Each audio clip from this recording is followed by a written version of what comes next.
Frères et sœurs, corps pastoral de l'Église Assemblée de Dieu, temple central du Grand Bassam, avec à sa tête le pasteur, voici comme Julien, vous salue. Que la paix de notre Seigneur Jésus-Christ soit avec tous.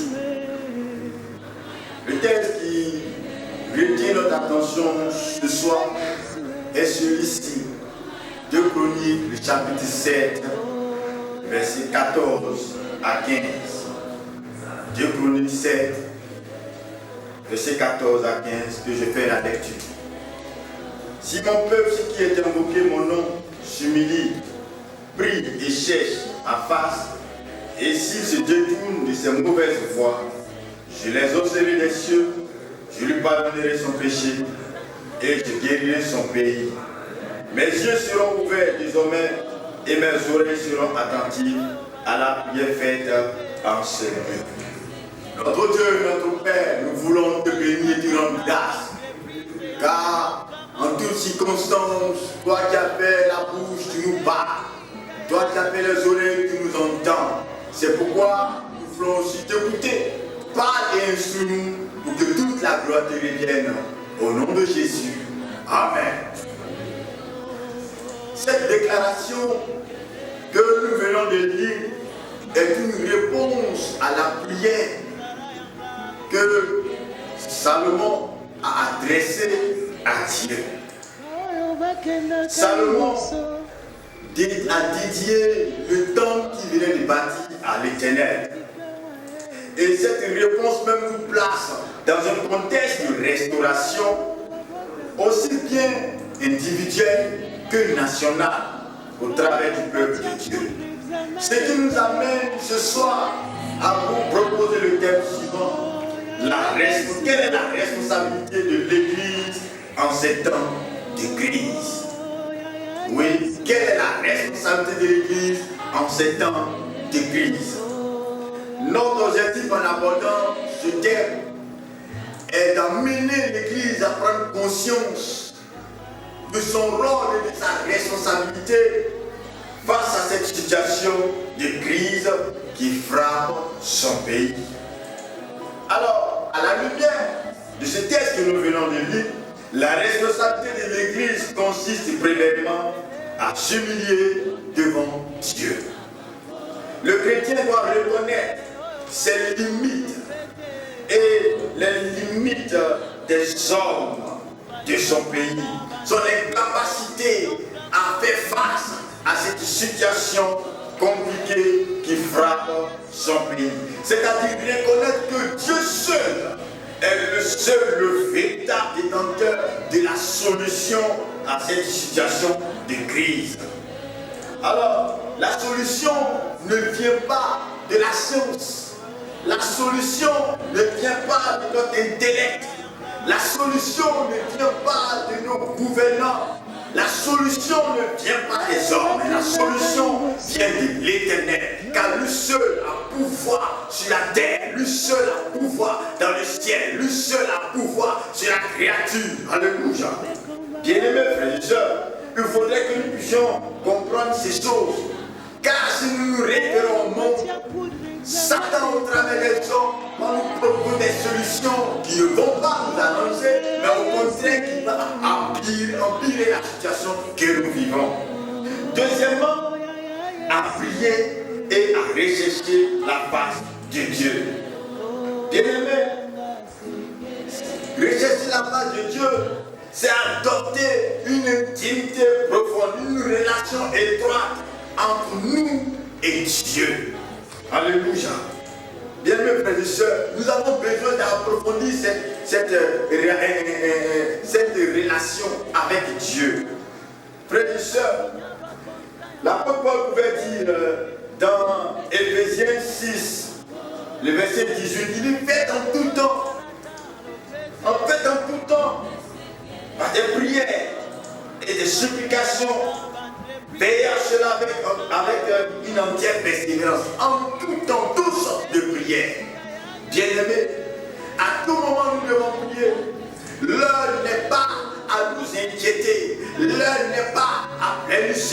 L'heure n'est pas à promener des regards inquiets. L'heure n'est pas à chercher des solutions venant d'ailleurs. Bien-aimé, malgré tout, la connaissance du monde, malgré la connaissance des Occidentaux, la solution n'a pas été trouvée. Mais Paul nous exhorte ici à nous mettre à genoux et à prier, à faire connaître nos besoins, les besoins de notre nation à l'Éternel. Il est écrit dans Matthieu 6, le verset 6. Il dit, mais quand tu pries, entre dans ta chambre, ferme ta porte et prie ton Père qui est dans le lieu secret. Et ton Père qui est dans le lieu secret te le rendra. Te le rendra. Bien-aimé, là où tu te trouves, Dieu peut t'entendre. Là où tu te trouves, dans le secret, Dieu peut t'entendre.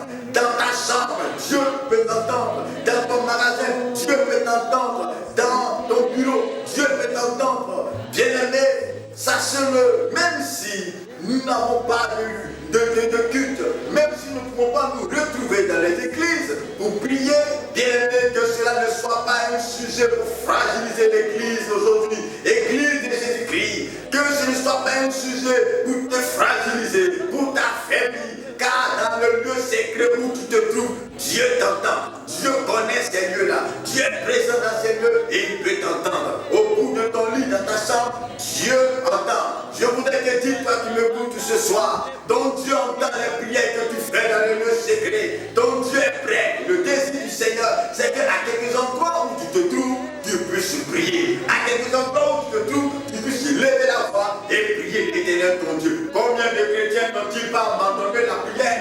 Combien de chrétiens ne sont-ils pas devant les téléviseurs, devant l'internet, pour entendre les nouvelles qui viennent, au lieu de vaquer à la prière? C'est qu'ils cherchent la solution ailleurs. Mais bien aimé, la solution, c'est au pied de la croix, là où tu fléchis dans le lieu secret, et ton Dieu entendra. Il est dit qu'il est le Dieu, ton Père qui connaît et qui est dans le lieu secret. Il entendra ta prière et il te le rendra. Il te rendra cela en exaucement. Il te rendra cela en solution. Que Dieu donc puisse encourager l'église. Que l'église soit fortifiée et l'église sache qu'elle a besoin de prier. Alléluia. Bien-aimé, troisièmement, il a dit, se détourne de ces mauvaises voies. Bien-aimé, église de Jésus-Christ, aujourd'hui, qu'est-ce que nous comptons? Qu'est-ce que nous notons? Et c'est bien triste de le savoir. Plusieurs chrétiens ont abandonné la foi.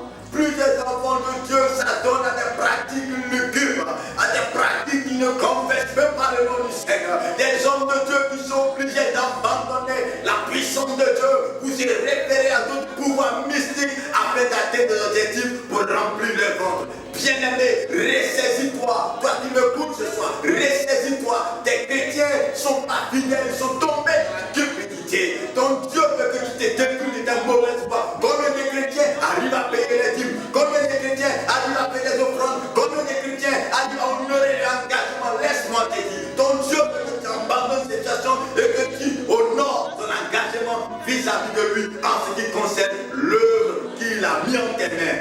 Alléluia. Frères et sœurs, il faut abandonner beaucoup de choses qu'on ne peut pas tout citer ici, mais tu connais ton péché. L'église a abandonné la prière, l'église a abandonné la consécration.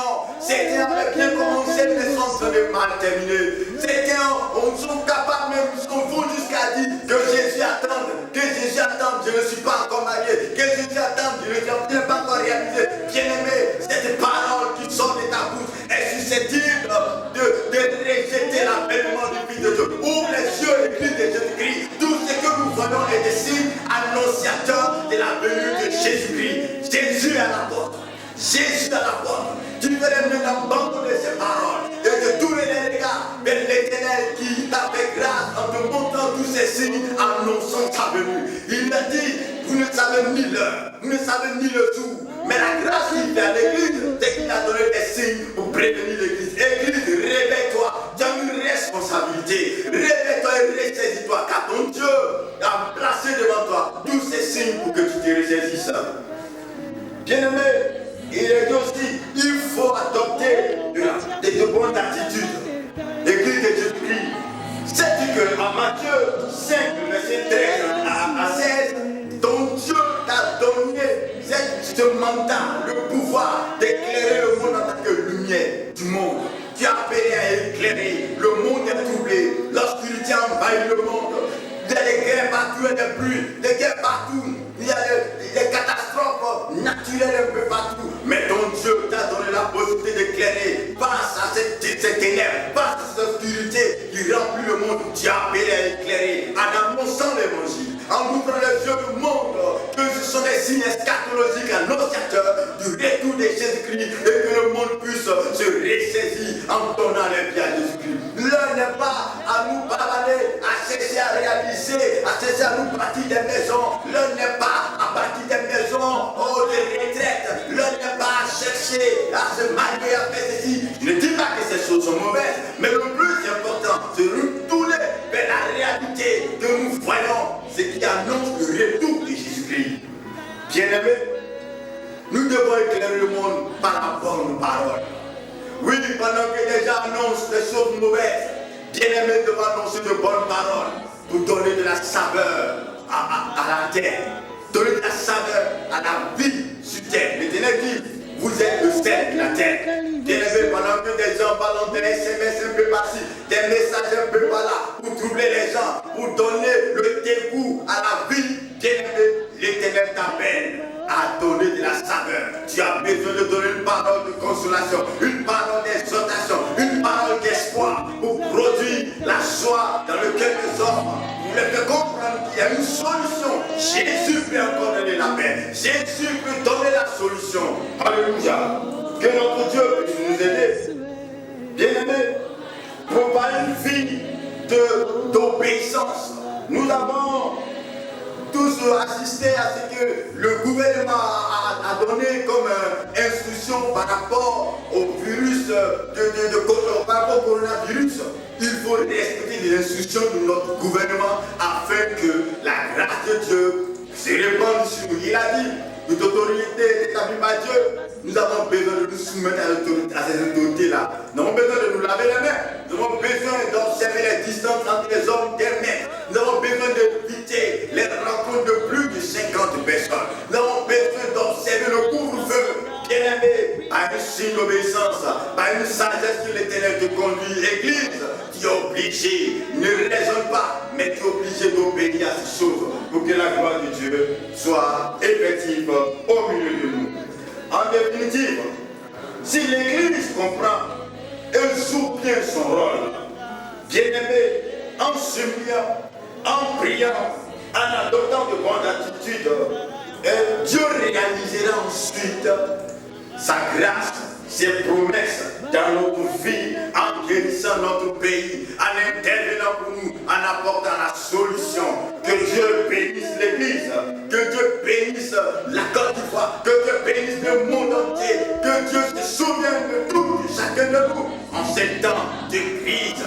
Bien-aimés frères et sœurs, nous allons tous ensemble baisser la tête et prier notre Dieu en faveur de notre nation. Dans le Père, nous voulons te bénir, nous voulons te rendre grâce. Merci pour cette occasion. Merci de nous rappeler alors quant à notre responsabilité vis-à-vis de ce monde, la responsabilité de l'Église. Donne-nous, Seigneur notre Dieu, de pouvoir nous humilier en confessant les péchés du monde, les péchés de l'Église. Seigneur notre Dieu, en pouvant, en révélant aussi la vérité, en éclairant le monde, Seigneur notre Dieu, par notre attitude, par notre comportement. Donne-nous d'abandonner cette manière de faire qui ne te glorifie pas, Seigneur. Alors cela, que notre Dieu, tu répondras à notre prière. Je remets toute l'église dans tes mains. Je remets ce frère qui m'écoute. Je remets cette soeur qui m'écoute. Afin que ta faveur et ta grâce l'aide à avoir une conscience éveillée. Au nom de Jésus-Christ.